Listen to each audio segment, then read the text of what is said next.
नमस्कार, आप देख रहे हैं राज्यसभा टीवी। आपके साथ मैं हूं अभिलाषा पाठक।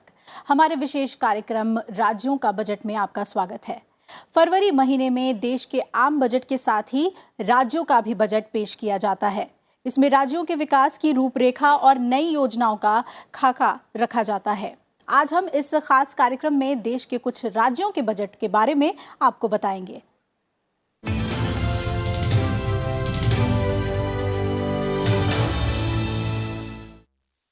तो कार्यक्रम में सबसे पहले बात उत्तर प्रदेश विधानसभा में पेश हुए बजट की।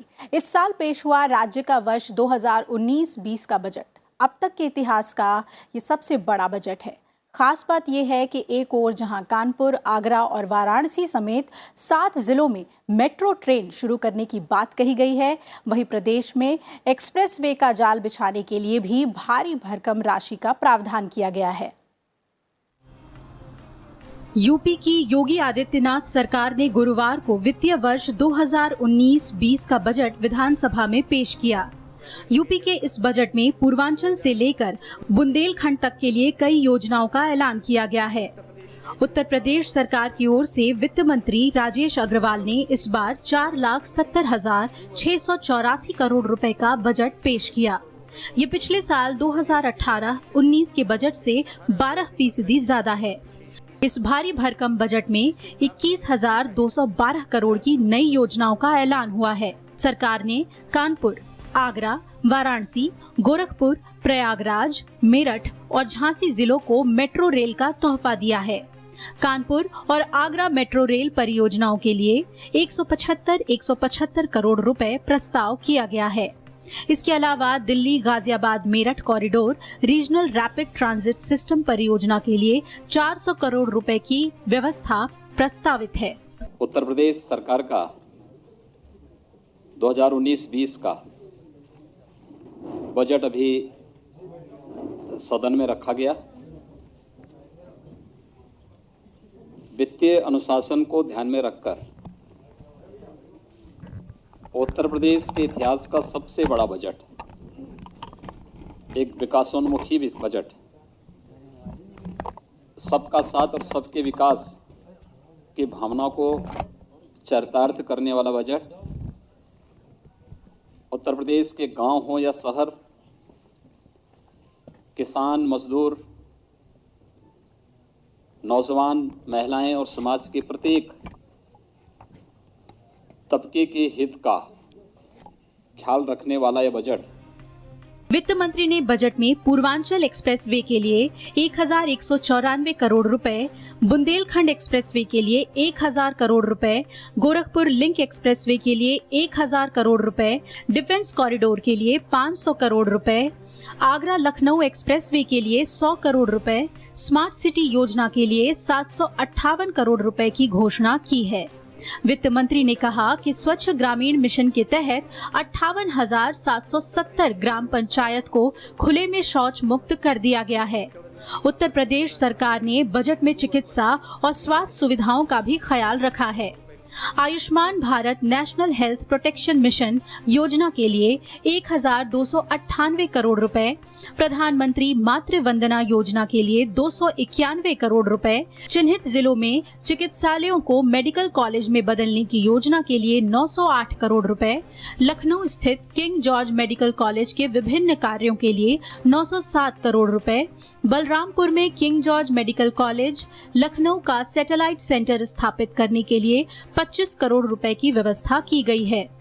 साथ ही अटल बिहारी वाजपेयी चिकित्सा विश्वविद्यालय लखनऊ की स्थापना के लिए 50 करोड़ रुपए और प्रदेश में एक आयुष विश्वविद्यालय स्थापित करने के लिए 10 करोड़ रुपए दिए गए हैं। इस बार का जो बजट है यह देश के सबसे बड़े राज्य उत्तर प्रदेश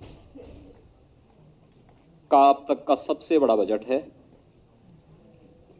जो 4,79,701 करोड़ रुपए का है, जो गत बजट की तुलना में 11.98% ज्यादा है। सबसे बड़ी बात यह है कि हमने जो कुछ भी इस बजट में प्रावधान किए हैं, एफआरबीएम की जो सीमा है, उस सीमा को ध्यान में रख करके यह बजट प्रदेश के प्रत्येक तबके के हितों को ध्यान में रख करके यहाँ पे प्रस्तुत किया गया है। बजट में सरकार ने केंद्र सरकार की योजनाओं और औद्योगिक विकास का भी पूरा ख्याल रखा है। कन्या सुमंगला योजना के लिए 1200 करोड़ रुपए का प्रावधान किया गया है। इस योजना के तहत बेटी के पैदा होने से लेकर उसकी पढ़ाई, उच्च शिक्षा और आर्थिक सहायता दी जाएगी। बंद सरकारी व सहकारी चीनी मिलों के पुनर्संचालन के लिए 75 करोड़ रुपए, अवस्थापना व औद्योगिक निवेश नीति 2012 के क्रियान्वयन पर 600 करोड़ रुपए, नई औद्योगिक नीति और औद्योगिक निवेश एवं रोजगार प्रोत्साहन नीति 2017 के लिए 482 करोड़ रुपए, औद्योगिक निवेश प्रोत्साहन योजना 2003 के लिए 120 करोड़ रुपए दिए गए हैं। इसके अलावा जेवर एयरपोर्ट की भूमि अधिग्रहण के लिए 800 करोड़ रुपए और अयोध्या में एयरपोर्ट के लिए 200 करोड़ रुपए दिए जाएंगे। उत्तर प्रदेश सरकार ने किसान और ग्रामीण विकास को भी ध्यान में रखकर बजट में अच्छी खासी रकम का इंतजाम किया है। राष्ट्रीय कृषि योजना के लिए 892 करोड़ रुपए, राष्ट्रीय फसल बीमा योजना के लिए 450 करोड़ रुपए, ग्रामीण क्षेत्र में गौवंश रख रखाव और गौशाला निर्माण के लिए 247.60 करोड़ रुपए, शहरी क्षेत्र में कान्हा गौशाला व बेसहारा पशु आश्रय योजना के लिए 200 करोड़ रुपए खर्च किए जाएंगे। उत्तर प्रदेश ने स्वच्छ भारत मिशन में विगत 2.25 वर्ष के दौरान स्वच्छ भारत मिशन में उत्तर प्रदेश के अंदर कुल 2,49,00,000 शौचालय बने। इन शौचालयों को बनाने के बाद ये बेसलाइन सर्वे 2011 की थे कि इतने परिवारों के पास अपने शौचालय नहीं थे, लेकिन बेसलाइन सर्वे के बाद भी एक बड़ी आबादी छूटी हुई थी। वह संख्या 44 लाख की थी। हम लोगों ने इस बार के बजट में इस बात का प्रावधान किया है कि नारी गरिमा के साथ साथ आम जन के जीवन में व्यापक परिवर्तन हो। 6,000 करोड़ रुपए की व्यवस्था पंचायती राज में स्वच्छ भारत मिशन के अंतर्गत हर परिवार के पास अपना एक शौचालय हो। इस शौचालय के लिए भी बजट में हमने इस बात का प्रावधान किया है। उत्तर प्रदेश सरकार ने बजट में प्रधानमंत्री आवास योजना ग्रामीण के लिए 6,240 करोड़ रुपए, मुख्यमंत्री आवास योजना ग्रामीण के लिए 429 करोड़ रुपए, राष्ट्रीय ग्रामीण रोजगार गारंटी योजना के लिए 3,488 करोड़ रुपए, बुंदेलखंड, विंध्य व गुणवत्ता प्रभावित गांवों में पेयजल योजना के लिए 3,000 करोड़ रुपए, राष्ट्रीय ग्रामीण पेयजल कार्यक्रम के लिए 2,954 करोड़ रुपए की व्यवस्था की गई है। इसके साथ ही अल्पसंख्यक कल्याण का भी ध्यान रखा गया है। बजट में अल्पसंख्यक समुदाय के छात्र छात्राओं को छात्रवृत्ति योजना के लिए 942 करोड़ रुपए की व्यवस्था की गई है। इसके साथ ही अरबी फारसी मदरसों के आधुनिकीकरण के लिए 459 करोड़ दिए गए हैं। बजट में संस्कृति विभाग का भी ध्यान रखा गया है। मथुरा वृंदावन के मध्य ऑडिटोरियम के निर्माण के लिए 8 करोड़ 38 लाख रुपए की व्यवस्था, जबकि वृंदावन शोध संस्थान के सुदृढ़ीकरण के लिए 1 करोड़ दिए गए हैं। अयोध्या में प्रमुख पर्यटन स्थलों में समेकित विकास के लिए 101 करोड़ रुपए, प्रयागराज में ऋषि भारद्वाज आश्रम का विकास किया जाना और लखनऊ में बिजली पासी किले का विकास किया जाना प्रस्तावित है। Bureau report, Rajya Sabha TV. और आइए अब बात करते हैं हिमाचल प्रदेश की, जहां हिमाचल प्रदेश सरकार के बजट में इस बार करीब 15 नई स्कीमों को लागू करने की घोषणा की गई है। युवाओं को रोजगार देने और कौशल विकास प्रशिक्षण के लिए भी बजट में प्रावधान किया गया है। खेतों में कटीले तार या बाड़ लगाने के लिए सरकार 50% सहायता राशि प्रदान करेगी।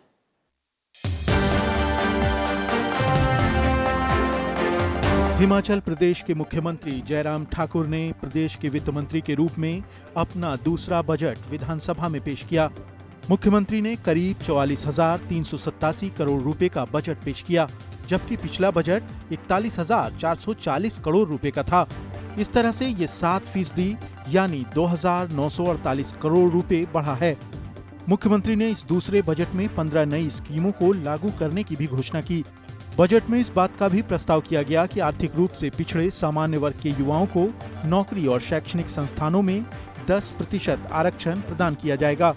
2019-20 के लिए वार्षिक योजना का आकार 7100 करोड़ होगा। केंद्र सरकार के सहयोग से एक साल में 10,330 करोड़ की परियोजनाएं अनुशंसित करवाई गई हैं। विधायक प्राथमिकता योजनाओं को नाबार्ड द्वारा वित्तीय पोषण के लिए वर्तमान निर्धारित सीमा 90 करोड़ रुपए को बढ़ाकर 105 करोड़ रुपए प्रति विधानसभा क्षेत्र किया जाएगा। विधायक क्षेत्र विकास निधि योजना के तहत वर्तमान प्रावधान को 1.25 करोड़ रुपए से बढ़ाकर 1.5 करोड़ रुपए प्रति विधानसभा क्षेत्र किया जाएगा। माननीय विधायकों की विवेक अनुदान राशि को बढ़ाकर 8 लाख रुपए किया जाएगा। विधायक क्षेत्र विकास निधि से विधायक पंजीकृत युवक मंडलों को 25,000 रुपए तक की खेल सामग्री और खेल उपकरण के लिए प्रति युवक मंडल प्रदान कर पाएंगे। महिला मंडलों के लिए भी इस राशि को बढ़ाकर 25,000 रुपए कर दिया जाएगा। आपातकाल के दौरान मीसा के तहत गिरफ्तार लोगों को 11,000 रुपए वार्षिक लोकतंत्र प्रहरी सम्मान राशि प्रदान की जाएगी। सामाजिक सुरक्षा पेंशन अब 850 और 1,500 रुपए मिलेगी। इसके लिए 642 करोड़ का बजट प्रस्तावित है। एसएसबी में अफसर बनने को कोचिंग के लिए अब 6,000 की बजाय 12,000 देने की घोषणा की गई है। राज्य सरकार ने 2019-20 के बजट में युवाओं के लिए दर्जन भर योजनाओं से नौकरी, रोजगार और स्वरोजगार प्रदान करने का लक्ष्य निर्धारित किया है। बजट में सरकारी और निजी क्षेत्र में करीब 20,000 नौकरियां और 1.5 लाख युवाओं को कौशल विकास के लिए प्रशिक्षण दिया जाएगा। नवधारणा योजना के तहत 3200 हिमाचली युवाओं को नेशनल स्किल क्वालिफिकेशन फ्रेमवर्क और 300 दिव्यांगों को विभिन्न क्षेत्रों में प्रशिक्षण दिया जाएगा। बजट में फसल संरक्षण के लिए मुख्यमंत्री खेत संरक्षण योजना के तहत कांटेदार तार या बाड़ लगाने के लिए 50% सहायता प्रदान की जाएगी। प्राकृतिक खेती के प्रोत्साहन के लिए देसी नस्ल की गाय खरीदने के लिए 50% उपदान दिया जाएगा। कृषकों द्वारा सिंचाई के लिए बिजली की दर घटाकर 50 पैसे प्रति यूनिट की जाएगी। 2019-20 में नादौन मध्यम सिंचाई परियोजना को पूरा कर इसे चालू करा दिया जाएगा। फिना सिंह सिंचाई परियोजना को गति प्रदान की जाएगी। स्वां नदी बाढ़ प्रबंधन परियोजना और छौच खड्ड तटीकरण परियोजना को और गति दी जाएगी। हिमाचल प्रदेश बाढ़ एवं नदी प्रबंधन परियोजना के पहले चरण में 1,235 करोड़ रुपए और दूसरे चरण में 1,850 करोड़ रुपए भारत सरकार द्वारा बाह्य सहायता से कार्यान्वित की जाएगी। मुख्यमंत्री किसान एवं खेतिहर मजदूर जीवन सुरक्षा योजना में मिलने वाली राशि दोगुनी होगी। 150 करोड़ रुपए की मुख्यमंत्री नूतन पॉली हाउस परियोजना शुरू की जाएगी। एंटी हेलनेट के तहत बजट को 100% बढ़ाकर 20 करोड़ रुपए किया जाएगा। मुख्यमंत्री खुम्ब विकास योजना भी शुरू की जाएगी। उच्च और अत्याधुनिक तकनीक से एक राज्य स्तरीय लोक सुरक्षा केंद्र स्थापित किया जाएगा। प्रदेश में मुख्यमंत्री हेल्पलाइन सुविधा की स्थापना होगी। राज्य सरकार को आम नागरिक के करीब लाने के लिए MyGov पोर्टल शुरू किया जाएगा। केंद्र सरकार की उज्ज्वला योजना में प्रदेश सरकार अपने संसाधनों से 1 सिलेंडर गैस चूल्हा एवं पाइप देगी। हिमाचल गृहिणी सुविधा योजना और केंद्रीय उज्ज्वला योजना के लाभार्थियों को एक अतिरिक्त गैस रिफिल मुफ्त दिया जाएगा। इसका लाभ 2 लाख परिवारों को मिलेगा। Bureau report, Rajya Sabha TV. उधर असम सरकार ने इस बार अपने बजट में गरीबों को 1 रुपए किलो चावल और दुल्हनों को 1 तोला सोना देने समेत कई नई योजनाओं की घोषणा की है। ज्ञान दीपिका योजना के तहत सरकार स्नातक स्तर के विद्यार्थियों को निःशुल्क किताबें प्रदान करेगी। वहीं 2 लाख तक की आय वाले परिवार के बच्चों को निःशुल्क प्रवेश भी मिलेगा। असम सरकार ने अपने बजट में गरीबों को 1 रुपए किलो चावल और दुल्हनों को 1 तोला यानी 10 ग्राम सोना देने समेत कई नई योजनाओं की घोषणा की है। असम के वित्त मंत्री हेमंत बिस्वा शर्मा ने बुधवार को विधानसभा में वित्त वर्ष 2019-20 का बजट पेश किया, जिसमें गरीबों को 1 रुपए किलो चावल और दुल्हनों को 1 तोला सोना देने समेत कई अन्य घोषणाएं की गईं। वित्त मंत्री ने छात्रों को छात्रावास शुल्क में रियायत समेत कम उम्र की विधवाओं और दिव्यांगों के लिए सामाजिक सुरक्षा योजनाओं और अल्पसंख्यक समुदायों की लड़कियों की उच्च शिक्षा के लिए वजीफे की योजनाओं की घोषणा की। बजट में सस्ता पोषण व आहार सहायता योजना की घोषणा की गई, जिसके तहत सरकार ने 53 लाख लाभार्थी परिवारों को खाद्य सुरक्षा के तहत 3 रुपए के बदले 1 रुपए प्रति किलो चावल मुहैया करवाने का फैसला किया है। वित्त मंत्री ने घोषणा करते हुए कहा कि राज्य के सभी समुदाय की लड़कियों की शादी में 1 तोला सोना अरुंधति योजना के तहत दिया जाएगा। ये योजना 5 लाख तक के आय वाले परिवार के लिए लागू होगी। इसके लिए बजट में 300 करोड़ का प्रावधान किया गया है। ज्ञान दीपिका योजना के तहत सरकार स्नातक स्तर के विद्यार्थियों को निःशुल्क पाठ्य पुस्तक प्रदान करेगी। साथ ही 2 लाख तक की आय वाले परिवार के बच्चों को निःशुल्क प्रवेश मिलेगा। इस योजना में कक्षा 9 और 10 के विद्यार्थियों को निःशुल्क यूनिफॉर्म 700 रुपए सालाना की दर से दिए जाएंगे। साल के 10 महीने सरकारी, प्रादेशिक कॉलेजों और विश्वविद्यालय के विद्यार्थियों को मेस बिल में 700 रुपए की सब्सिडी मिलेगी। उच्चतर माध्यमिक में पहले स्थान पाने वाली सभी छात्राओं को बैटरी चालित ई-बाइक दिए जाएंगे। साथ ही राज्य के 15,700 विद्यार्थियों ने पढ़ाई के लिए ऋण लिया है। उनके खाते में सरकार 50,000 रुपए जमा कराएगी। इसके अलावा सरकार ने चाय बगान क्षेत्र के 4 लाख परिवारों को मुफ्त में चावल प्रदान करने का फैसला किया है। चाय बगान श्रमिकों के परिवारों को 2 रुपए किलो चीनी दी जाएगी। असम सरकार ने बजट में एक नई योजना शुरू करने की घोषणा की, जिसके तहत 45 साल तक की महिला के पति के निधन होने पर उसे तत्काल परिवार सहायता के रूप में 25,000 रुपए प्रदान किए जाएंगे।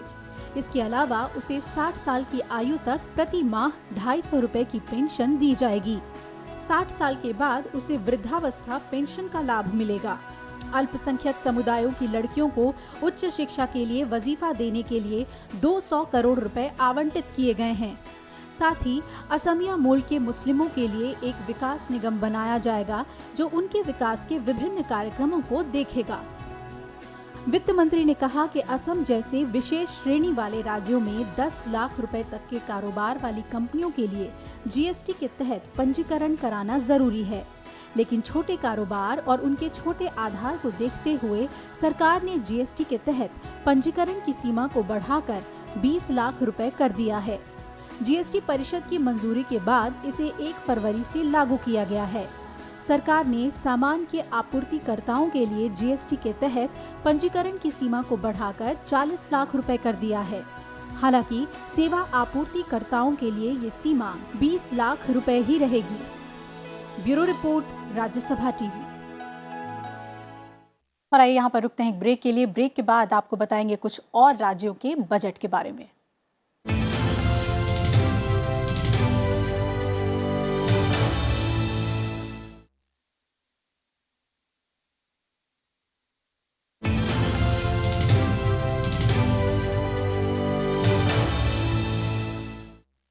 ब्रेक के बाद स्वागत है आपका हमारे खास कार्यक्रम में। पश्चिम बंगाल सरकार ने 2,37,964 करोड़ रुपए का बजट इस बार पेश किया। बजट में कृषि, सामाजिक सुरक्षा, मूलभूत सुविधा का विकास, शिक्षा व स्वास्थ्य पर विशेष जोर दिया गया है। बजट में एक ओर जहां 1 एकड़ जमीन वाले किसानों और बटाई पर खेती करने वालों को मदद दी जाएगी, वहीं 50,000 बेरोजगारों को स्वरोजगार के लिए हर साल 1 लाख रुपए वित्तीय मदद करने की घोषणा भी की गई है। पश्चिम बंगाल के वित्त मंत्री अमित मित्रा ने 2,37,964 करोड़ रुपए का बजट पेश किया। पिछले वर्ष ये 2,14,959 करोड़ रुपए था। बजट आवंटन में 10.70% की वृद्धि की गई है। बजट पेश करते हुए वित्त मंत्री अमित मित्रा ने कहा कि राज्य में वित्त वर्ष 2018-19 में करीब 9 लाख रोजगार पैदा हुए हैं। बजट में कृषि, सामाजिक सुरक्षा, मूलभूत सुविधा का विकास, शिक्षा व स्वास्थ्य पर विशेष जोर दिया गया है। राज्य विकास योजना में पिछले वर्ष के 80,166 करोड़ रुपए में 13.25% की वृद्धि के साथ 89,300 करोड़ रुपए का प्रावधान किया गया है। कृषि विकास पर बजट का मुख्य फोकस है। वित्त वर्ष 2018-19 में कृषक बंधु योजना के लिए 4,000 करोड़ रुपए आवंटित किए गए थे। इस वर्ष की बजट में 3,000 करोड़ रुपए का प्रावधान रखा गया है। वित्त मंत्री ने कहा कि कुल 7,000 करोड़ रुपए आवंटित किए गए हैं और जरूरत के अनुसार कृषक बंधु योजना में और भी राशि आवंटित की जाएगी। बजट के तहत 1 एकड़ जमीन वाले किसानों और बटाई पर खेती करने वालों को सालाना 5,000 रुपए का भुगतान किया जाएगा। इसमें कम जमीन वाले किसानों को उनकी जमीन के आकार के हिसाब से अनुदान मिलेगा, जो 2,000 रुपए सालाना से कम नहीं होगा। इसके साथ ही किसानों की मृत्यु की स्थिति में एक मुश्त 2 लाख रुपए की मदद दी जाएगी। वित्त मंत्री ने 50,000 बेरोजगारों को स्वरोजगार के लिए हर साल 1 लाख रुपए वित्तीय मदद करने की घोषणा किया है। इसके साथ ही चाय बागानों को 2 वित्त वर्ष के लिए शिक्षा एवं ग्रामीण रोजगार उपकर से पूरी तरह से छूट देने का फैसला किया गया है। सामाजिक सुरक्षा के क्षेत्र में वर्ष 2018-19 में 38,000 करोड़ रुपए आवंटित किए गए थे। इस वर्ष इसमें 8.24% वृद्धि के साथ 41,131 करोड़ रुपए आवंटन का प्रस्ताव रखा गया है। कृषि व संबंधित क्षेत्रों के लिए पिछले साल की तुलना में 13.25% वृद्धि के साथ वर्ष 2019-20 में 27,406 करोड़ रुपए की व्यवस्था की गई है। स्वास्थ्य क्षेत्र में आवंटित राशि जो वर्ष 2018-19 में 8,770 करोड़ रुपए था, उसे वर्ष 2019-20 में बढ़ाकर 9,556 करोड़ रुपए कर दिया गया है, यानी इसमें 11% का इजाफा किया गया है। विद्यालय शिक्षा में पिछले साल की तुलना में करीब 11.40% की वृद्धि की गई है। इस मद में वर्ष 2019-20 में 27,540 करोड़ का प्रावधान किया गया है। वित्त मंत्री ने कहा कि मूलभूत सुविधाओं के विकास में वर्ष 2018-19 में 7,760 करोड़ रुपए आवंटित किए गए हैं।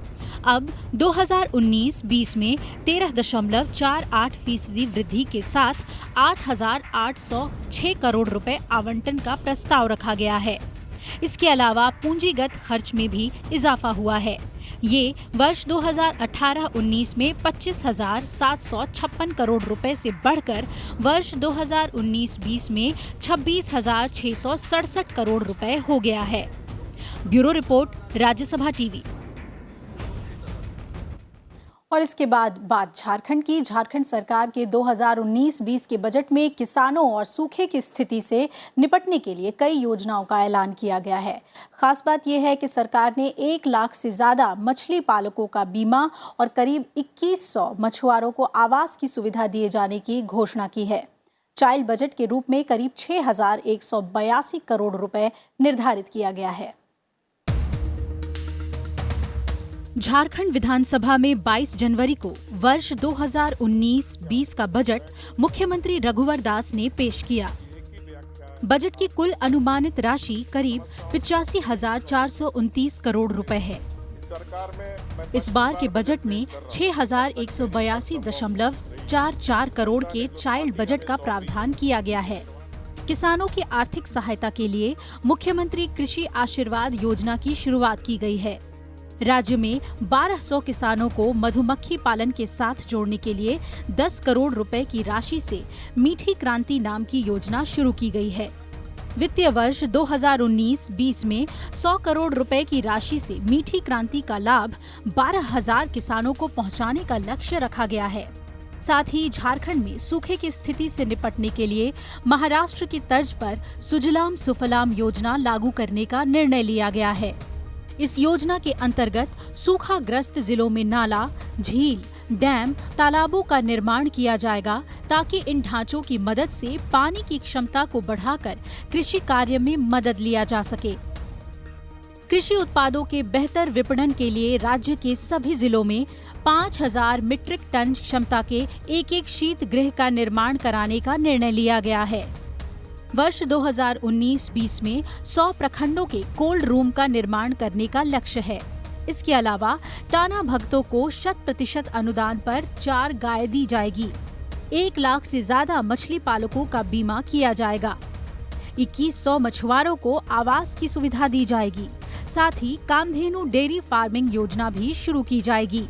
सरकार महिलाओं को सखी मंडल के माध्यम से मजबूत करने की कोशिश में है। जेंडर बजट के रूप में करीब 8,898 करोड़ रुपए का प्रावधान किया गया है, जो पिछले साल की तुलना में 8.59% अधिक है।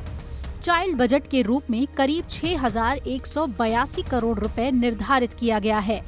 राज्य में बच्चों के स्वास्थ्य एवं पोषण पर विशेष ध्यान दिया जाएगा। इसके लिए अलग से एक बजट तैयार किया गया है। बजट में झारखंड सरकार ने 2019-20 में 3000 बिरसा आवास बनाने का लक्ष्य रखा है। पीएम जन आरोग्य योजना के तहत 569 अस्पताल सूचीबद्ध किए जाएंगे।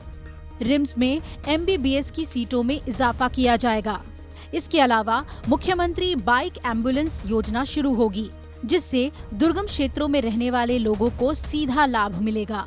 झारखंड सरकार खादी को बढ़ावा देने के लिए दुमका और राजनगर में खादी पार्क की स्थापना करेगी। जनवरी से मुख्यमंत्री सुकन्या योजना लागू भी कर दिया गया है, जिसका लाभ हर परिवार की बच्चियों को मिलेगा। Bureau report, Rajya Sabha TV. उधर ओडिशा सरकार के बजट में इस बार गांव, गरीब, महिला एवं आदिवासियों को प्रमुखता दी गई है। बजट वित्त मंत्री शशि भूषण बेहरा ने पेश किया। स्वस्थ ओडिशा, सुखी ओडिशा के सिद्धांत पर चलते हुए ओडिशा सरकार ने किसानों के साथ साथ खेलों के लिए भी अच्छी खासी राशि का प्रावधान किया है। ओडिशा के वित्त मंत्री शशि भूषण बेहरा ने वित्त वर्ष 2019-20 के पहले 4 महीनों के लिए 56,921 करोड़ का अंतरिम बजट पेश किया। बजट में सरकार ने गांव, गरीब, महिला एवं आदिवासियों को रखा है। बजट पेश करते हुए वित्त मंत्री शशि भूषण बेहरा ने कहा कि मुख्यमंत्री के 3T यानी संघबद्ध कार्य, स्वच्छता, तकनीकी ज्ञान कौशल के चलते राज्य को सफलता मिली है। 18 साल में राज्य की अपनी आय दोगुनी हुई है। पिछले 1 दशक में 80 लाख लोग गरीबी सीमा रेखा के ऊपर उठे हैं। राज्य में 50% लोग खेती पर निर्भर करते हैं। ऐसे में अप्रैल 2019 तक 10 लाख हेक्टेयर जमीन में सिंचाई की सुविधा मुहैया कर दी जाएगी। सरकार का लक्ष्य है स्वस्थ ओडिशा, सुखी ओडिशा। कटक, राउरकेला, बरहमपुर, संबलपुर जैसे शहरों में विश्व स्तरीय सैटेलाइट स्टेडियम बनाया जाएगा। सुंदरगढ़ के 17 ब्लॉक में कृत्रिम घास हॉकी मैदान निर्माण करने की योजना है। इसके अलावा 6 डिग्री कॉलेज खोले जाएंगे। सभी योग्य भूमिहीन बस्तीवासियों को जमीन का अधिकार दिया जाएगा। श्री जगन्नाथ मंदिर के विकास आबड़ा योजना में 90 करोड़ रुपए, श्री मंदिर विकास योजना में 5 करोड़ रुपए की व्यवस्था सरकार ने अपने बजट में किया है। राज्य सरकार किसानों की आय को दोगुना करने में सफल रही है और कालिया योजना शुरू की है। अंतरिम बजट में कालिया योजना के लिए 4,461 करोड़ रुपए की व्यवस्था की गई है।